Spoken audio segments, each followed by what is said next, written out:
మాతృదేవోభవ. నేను మీ డాక్టర్ శ్రీధర్. నా phone number 9295909819. ఇప్పుడు మనము చాలా జ్యోతిషం విషయంలోనే చాలా ముఖ్యమైనటువంటి ఒక విషయం గురించి మనము ప్రస్తావించదలుచుకున్నాము.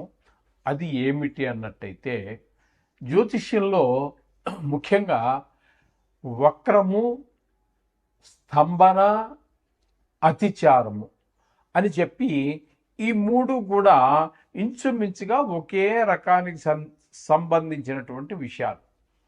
కొన్ని గ్రహాలకి వక్రం మాత్రమే ఉంటుంది. కొన్ని గ్రహాలు అంటే ఏమేంటవి అన్నట్టయితే కుజుడు, బుధుడు, గురుడు, శుక్రుడు, శని, ఈ 5 గ్రహాలకి వక్రం ఉంటుంది. రాహుకేతులు ఎప్పుడు వక్రంలోనే సంచరిస్తూ ఉంటారు కాబట్టి వారికి లేదు. సూర్యచంద్రుడికి ఎప్పుడు ఉండదు. ఈ వక్రం అనేటటువంటిది ఈ 5 గ్రహాలకు సంబంధించినటువంటి విషయం. ఇకపోతే స్తంభన అనేటటువంటిది ఉంటుంది. అది కూడా ఇంచుమించుగా ఇదే కోవకు చెందినటువంటిదే. అది అంగారకుడు అంటే మన కుజుడికి మాత్రమే వర్తిస్తూ ఉంటుంది. ఆయన మాత్రమే స్తంభన జరుగుతూ ఉంటుంది. కొన్ని రాసుల్లో వెనక్కి ముందుకి ముందుకి వెనక్కి తిరగడం జరుగుతూ ఉంటుంది కొన్ని సందర్భాలలో. ఇక గురువు దగ్గరికి వచ్చినట్టయితే, ఈ గురువుకి కొన్ని సందర్భాల్లో వక్రిస్తూ ఉంటారు, కొన్ని సందర్భాల్లో అతిచారము కూడా ఉంటుంది. ఈ రెండు కూడా గురువుకి వర్తిస్తూ ఉంటాయి. అతిచారము అంటే ఏంటి, వక్రము అంటే ఏమిటి అంటే, ఒక గ్రహము దాని యొక్క పరిధి, దాని యొక్క కక్ష్యలో తిరిగేటప్పుడు అన్నిటి కక్ష్యలు ఒకే డిస్టెన్స్లో ఒకే దూరంలో ఉండవు. కొన్నిటి యొక్క కక్ష్య చాలా చిన్నదిగా ఉంటుంది, కొన్నిటిది పెద్దదిగా ఉంటుంది. ఈ చిన్న కక్ష్యలో తిరిగేటటువంటి ఈ రవి, బుధుడు వీళ్ళు ఉన్నారు చూడండి, ఇంచుమించుగా నెల తిరుగుతారు కాబట్టి వారి కక్ష్య చాలా చిన్నదిగా ఉంటుంది. అలాగే ఒక శుక్రున్నో మరి ఎవరో పెద్ద గ్రహాలు కనుక తీసుకున్నట్టయితే వారి బాగా పెద్దది ఉంటుంది. ఒక వృత్తం పూర్తిగా చూసుకురావాలి అన్నట్టయితే 12 రాసుల్ని వాళ్ళకి చాలా టైం పడుతుంది.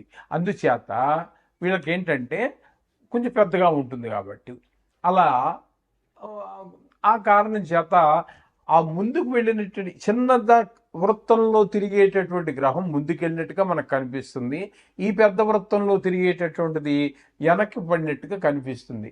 నిజానికైతే వక్రము అనేది లేదు, కానీ ఫలితాలైతే అవే ఫలితాలు ఇస్తూ ఉంటాయి. వక్రం నుంచి చూసినా అక్కడి నుంచి ఏ స్థానంలో ఆయన కరెక్ట్గానే తిరుగుతున్నాడు, కానీ ఆయన అక్కడి నుంచి ఆ గ్రహం యొక్క రేస్ అంటే కిరణాలు ఏవైతే ఈ భూమి మీద ఉన్నటువంటి ఈ మానవుడి మీద పడుతున్నాయో ఆ ప్రదేశంలో ఉన్నటువంటి ఆ రేస్ యొక్క ప్రభావమే మనిషి మీద కనిపిస్తూ ఉంటుంది. ఇది వక్రము. ఇక్కడ అతిచారము అంటే నిజానికి గురువు ఒక రాశిలో 1 సంవత్సర కాలం పాటు ఉండాలి. కొన్ని అలాగే ఉంటారు కూడా. అప్పుడప్పుడు వక్రించడం అనేది మామూలు అనుకోండి. అప్పుడప్పుడు ఈ అతిచారం కూడా. అతిచారం అంటే ఒక్క రాశిలో సంవత్సర కాలం పాటు ఉండవలసినటువంటి ఆ గ్రహం సంవత్సరము ఉండకుండా ముందుకు వెళ్ళిపోతుంది.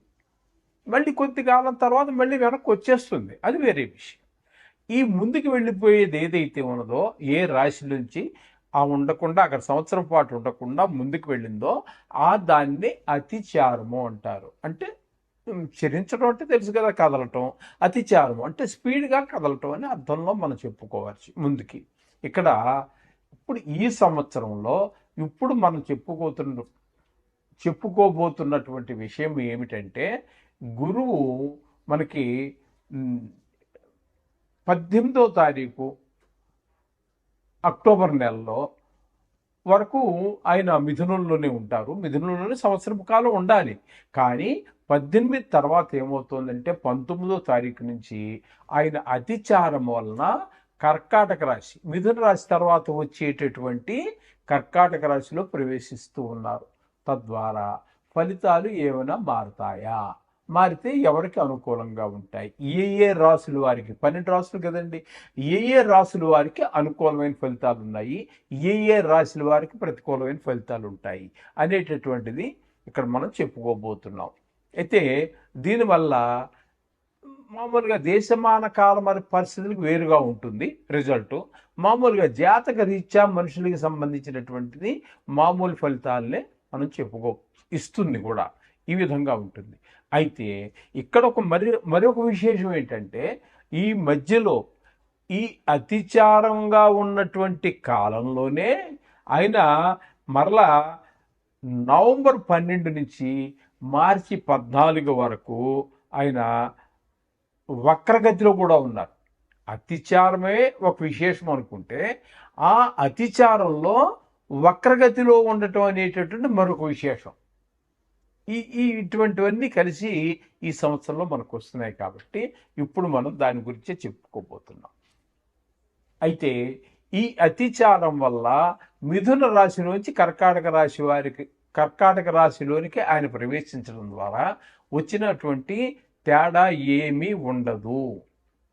కర్కాటక రాశిలో ఏ రాశి వారికైనా సరే, కర్కాటక రాశిలో కనుక గురుడు ఉంటే ఏ ఫలితం, ఇప్పుడు మేషరాశి వారు ఉన్నారు, మేషరాశి వారికి కర్కాటకం 4వ రాశి అవుతోంది కాబట్టి 4వ స్థాన ఫలితాన్నే ఇస్తారు.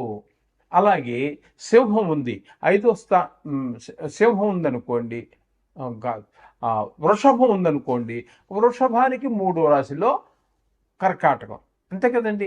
అంచేత 3వ రాశి ఫలితాన్ని ఇస్తారు. మిథునానికైతే 2వ స్థానంలో ఉన్నట్టుగా మనం పరిగణలో తీసుకుంటున్నాం. కర్కాటకం మిథున తర్వాత కర్కాటకమే కదండి, అంటే 2వ స్థానంలో ఫలితాన్ని ఇస్తారు. ఇప్పుడు కర్కాటకమే తీసుకున్నాం, కర్కాటకంలోకి వచ్చారు కాబట్టి అది జన్మ రాశిలో గురువు ఉంటే ఏ ఫలితాన్ని ఇస్తారో అది ఇస్తారు. అదే ఇప్పుడు మనం చెప్పుకోబోతున్నటువంటి విశేషం కూడా. అయితే ఈ వక్రంలోకి వచ్చిన తర్వాత ఫలితాలు ఏ విధంగా మారతాయా అని చాలామందికి డౌట్ ఉంది. చాలామంది నా దగ్గర నేర్చుకున్నటువంటి కొంతమంది శిష్యగణం అయితే కానివ్వండి, లేకపోతే వాళ్ళు ఈ వృత్తిలో ఉండొచ్చు, లేకపోవచ్చు, లేకపోతే వారి ఇంటి దగ్గర చదువుకున్నటువంటి ప్రాక్టీస్ చేసేవాళ్ళు కావచ్చు, చాలా చాలా చాలా ఫోన్లు నాకు ఈ వక్రం గురించి, ఈ అతిచారం గురించి, ఈ అతిచారంలోనే వక్రం గురించి చాలామంది ప్రశ్నించడం జరిగింది. అందుచేత నేను అనుకోవటం, అటు ప్రేక్షకులతో పాటుగా ఇటు ఆస్ట్రాలజీ నేర్చుకున్నటువంటి, జ్యోతిష్యం నేర్చుకుంటున్నటువంటి విద్యార్థులు కానివ్వండి, అయితే వేరే ఎవరికో చెప్పాలని కాదు, వాళ్ళకి వాళ్ళు తెలుసుకోవాలని ఉద్దేశం కానివ్వండి, వారికి ఈ సంశయాలు తీరడానికి ఇందులో అవకాశం ఉంది. ఎందుకని అంటే, ఇక్కడ వక్రంలోకి వచ్చినా కూడా అతిచారంలో ఉంటే ఏ ఫలితాన్ని ఇస్తున్నారో వక్రంలో కూడా అదే ఫలితాన్ని ఇస్తాడు గురువు. ఎందుకని అన్నట్టయితే, వక్ర మార్గంలో సంచరించేటప్పుడు గురువుకు మిగతావన్నీ కూడా వెనక స్థాన ఫలితాన్ని సూచిస్తూ ఉంటాయి. ఇది మిగతా గ్రహాలన్నీ, కుజుడు కానివ్వండి,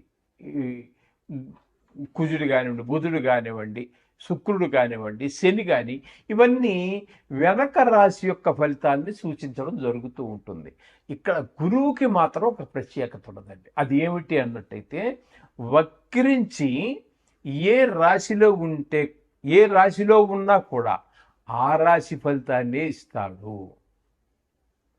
వక్రించినటువంటి గురువు ఏ రాశిలో ఉన్నారో దానికి వెనకటి రాశి ఫలితాలు ఇవ్వటం అనేది లేదు. ఏ రాశిలో ఉన్నారో అదే ఫలితాలు ఇస్తూ ఉన్నారు. అలాగే అతిచారం వల్ల అదే ఫలితాలు ఇస్తూ ఉన్నారు, వక్రగతిలో కూడా అదే ఫలితాలు ఇస్తున్నారు.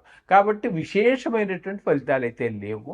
కానీ ఇక్కడ మనం చెప్పుకోవలసినటువంటిది ఏంటంటే, ఈ గురు సంచారం వల్ల, అంటే అతిచారం వల్ల ఏ గ్రహాలకి ఏ విధమైనటువంటి ఫలితాలు ఇవ్వబోతున్నారు అనేటటువంటిది సశాస్త్రీయమైన పద్ధతిలో, ఇందులో నా కవిత్వం కానీ నా సొంత అభిప్రాయాలు కానీ ఏమీ చొప్పించడం జరగదండి. శాస్త్రం ఎంతవరకు చెప్పిందో అంతవరకు మాత్రమే మీకు నేను చెప్పడం జరుగుతుంది. ఇంకా దాటి ఒక్క మాట కూడా ఎప్పుడు చెప్పలేదండి, చెప్పను కూడా ఇన్ ఫ్యూచర్లో కూడా. శాస్త్రాన్ని అందించాలనే ఉద్దేశమే నా యొక్క ఉద్దేశం. కాబట్టి ఇప్పుడు కొంచెం జాగ్రత్తగా మీరు ఈ రాశుల మీద గురువు యొక్క సంచారం అతిచారం మీద మీకు ఉన్నటువంటి ఆకాంక్ష తెలుసుకోవాలనేటువంటి ఆకాంక్ష ఏదైతే ఉందో ఇప్పుడు దాని గురించి జాగ్రత్తగా విన్నట్టయితే మీకు మంచి ఫలితాలన్నీ విషయం తెలుస్తుంది. మీరు ఎవరికైనా చెప్పదలుచుకుంటే మంచి రిజల్ట్ కూడా చెప్పడానికి వీలవుతుంది. వృశ్చిక రాశి వారికి 19వ తారీఖు 10వ నెల 2025 సంవత్సరం నుండి 4వ తారీఖు 12వ నెల 2025 వరకు ఉండేటటువంటి 49 రోజులు కూడా ఈ గురువు మీకు 8వ స్థానం అంటే మిథునంలో ఉండవలసిన గురువు అతిచారం వలన 9వ స్థానమైనటువంటి కర్కాటకంలో ప్రవేశిస్తున్నారు. కాబట్టి ఈ 9వ స్థానంలో గురువు గారు వృశ్చిక రాశి వారికి ఏ విధమైనటువంటి ఫలితాలు ఇవ్వబోతున్నారు అనేటటువంటిది సశాస్త్రీయమైన పద్ధతులని మనం తెలుసుకునే ప్రయత్నం చేద్దాం.